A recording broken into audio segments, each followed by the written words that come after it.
आवाज द्या रे, आवाज द्या रे.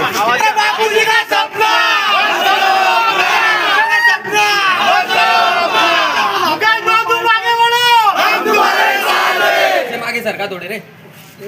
बोल भाई की थांबा थांबा एक मिनिट.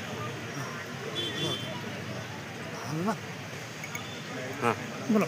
प्रभाग क्रमांक 7 मधून माझ्या पत्नी सौ प्रीती मुकेश पाटील यांनी भारतीय जनता पार्टी पक्षातर्फे उमेदवारी अर्ज दाखल केलेला होता. आज छाननी दरम्यान त्यांच्या विरोधातील जे अर्ज होते ते कागदपत्र आणि कायद्याच्या अनुभवाने अपात्र ठरलेले आहे आणि विरोधक शिल्लक नसल्यामुळे आम्ही त्या गोष्टीत बिनविरोध निवडून आलेलो आहे.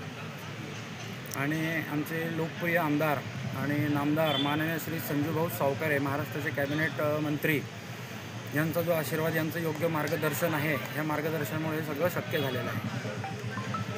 पुढची दिशा करणार नाही विकासाची. आता पक्षासाठी काम करेल. आमच्या वहिनी रजनीताई संजय सावकारे उभे आहेत. आता पक्षासाठी काम करेल.